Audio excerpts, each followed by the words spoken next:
My impression of feminism had been completely wrong. Everything is sexist, everything is racist, everything is homophobic, and you have to point it all out.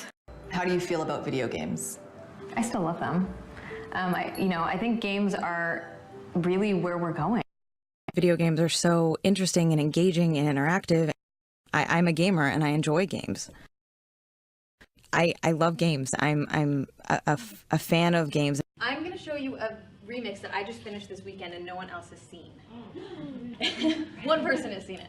It's a soundtrack of one song, except I'm doing video games. So it's not exactly a fandom. I'm not a fan of video games. I actually had to learn a lot about video games in the process of making this. I don't want to go around shooting people and ripping off their heads, and it's just gross. These two positions are mutually exclusive. Just ask yourself, which one sounded like a candid moment of honesty, and which one sounded like a scripted lie? Let's come down to a very individual level. Let's talk to Anita and Zoe. Zoe, perhaps, you first, in your personal and work environment, what have you witnessed as being most effective in addressing this kind of violence against women? As somebody who works in tech and somebody who runs Crash Override Network, it's, I think, the only direct victims assistance and crisis center for people who are currently under online abuse, as well as a victims advocate group. We've handled I think over 1,000 cases since we launched in January, and we're staffed entirely by people who have been through this. We deal a lot with triage, so people come to us when things have already gotten to the worst. And I can tell you right now that one of the most effective things we see is an active and humane response on tech partners' side. That is one of the most effective things, and it's also often sorely lacking. This requires proper moderation, which takes into account things like intersectional feminism. So terms of service taking into effect things like the fact that trans women often face a very specific type of violence called dead naming, where people post pre-transition names in an effort to intimidate, harass, and endanger their lives. Things like they need to be trained in things like the way domestic violence can manifest online, because the viral nature of the internet can take all of the goodness about things like marketing, things like grassroots activism, and apply it to domestic abuse just as easily as you saw in my case. Or maybe you didn't, but yeah. Well-trained responders, and that's not just in tech companies, but as well as law enforcement. That don't end up re-victimizing the person dealing with this, as is so common in domestic abuse and other sorts of abuse, which is also, again, not often found. And supportive social networks that don't downplay what's happening, that don't tell them to just get offline and hide, which we've seen in cases like Kathy Sierra's, doesn't actually even work. This is both friends, this is family, especially people who are supervising children, telling them, trying to take away their internet access can take away their only support networks and is actually quite damaging. Employers, because a crucial part of online abuse is often the target will be inundated with requests to be fired from their employer. Mental health professionals, because oftentimes these sort of things will not be taken seriously. One of my own agents, I had to call his healthcare provider because they thought he was schizophrenic, that people like me didn't exist, and that a bunch of anonymous people doing this to somebody wasn't possible. In terms of prevention, education about even just digital self-defense, since we are so far behind on this issue, can keep people safe, whether that's training people on what doxing is, which is when people find your home address and post it online, encouraging further action against you or to intimidate and harass you. Things like swatting, where people call in false police reports to your local department, hoping that there will be people erroneously dispatched to your location to harass you further.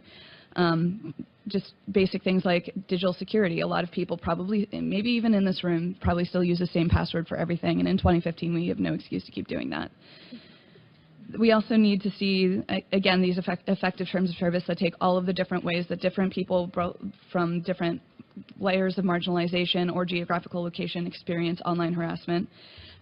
We need people that are actually belonging to these demographics working in these departments, so it's not just an echo chamber of a bunch of people that are already in tech deciding what happens to the rest of us. proper legislation that talks to people like me and people that live on and work online, that doesn't destroy vital things like anonymity, which may seem like a big, bad, scary thing since a lot of people do use it for harmful purposes, but it's also the thing that protects activists like me. It's the thing that protects people that have mental illness from the stigma that speaking out about it comes with, so that they can find community. It's a thing that helps people that are discovering their own gender identities and their own sexualities talk with other people without fear of reprisal, and often violent reprisal.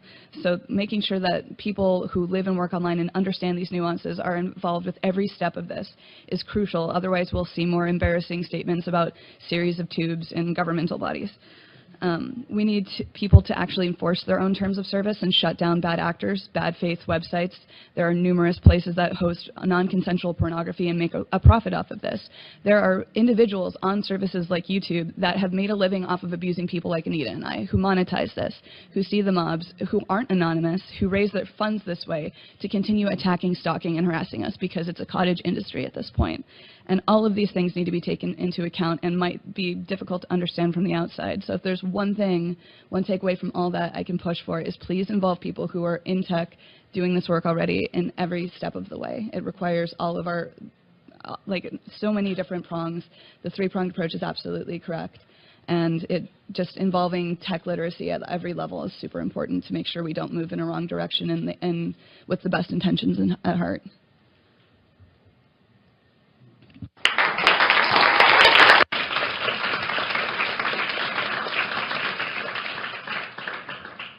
So Zoe, you established a sort of peer-to-peer counseling group, and the word that came out at me was humane.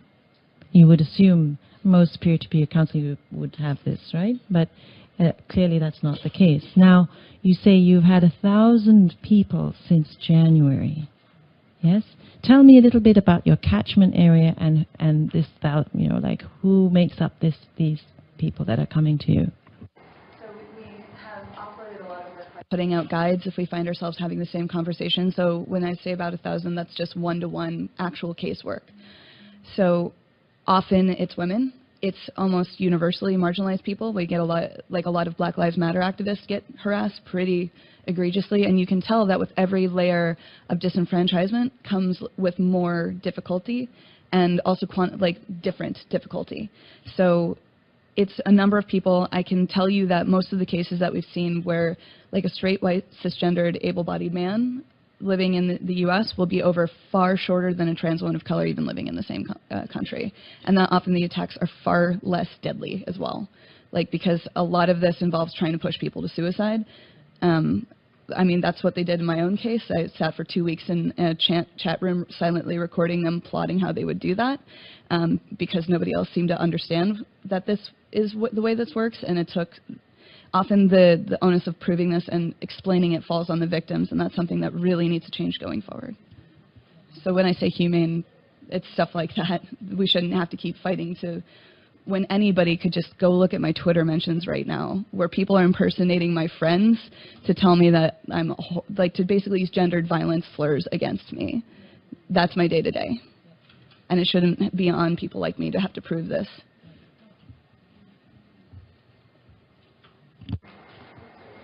Anita, with your work through Feminist Frequency, how do you interpret a multi-level approach to working on these issues?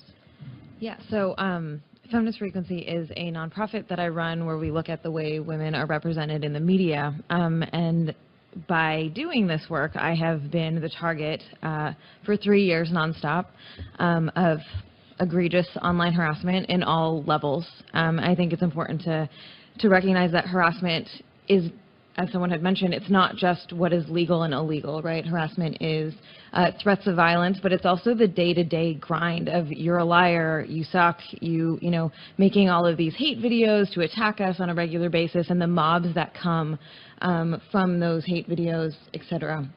And so, you know, I've spent a lot of time thinking about online harassment and what we can do about it. And I think something that's really important to understand is that, you know, we know this, but I think it's worth saying that sexism and misogyny did not start with the internet, right? It's been around for a long time, and feminists for decades have been challenging these male-dominated systems. So what we're seeing is that the internet is providing new ways to commit the same types of violence, right? And so understanding that this is a cultural, that we really need to see a big cultural shift in how we deal with this, and we can take note from activists that have been doing this work previously or have continued to do this work while acknowledging how technology is changing the face of current day sexism and misogyny. So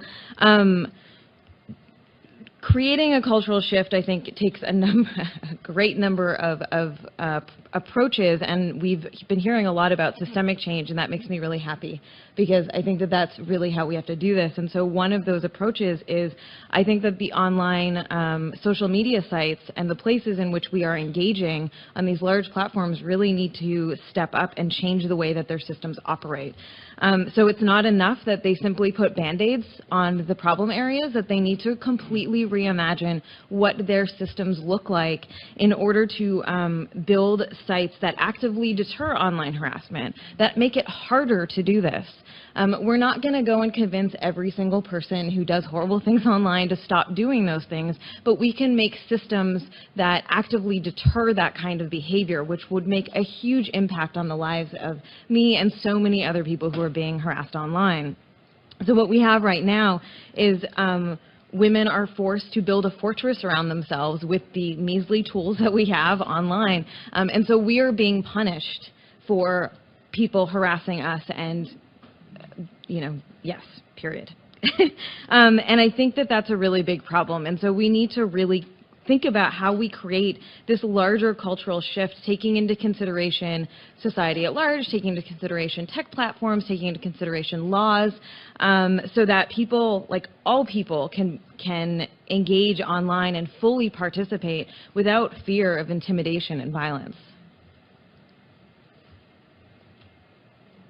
I'll come back to you later, but let me just take from what you're saying and go to Madeline. Madeline, as Anita said,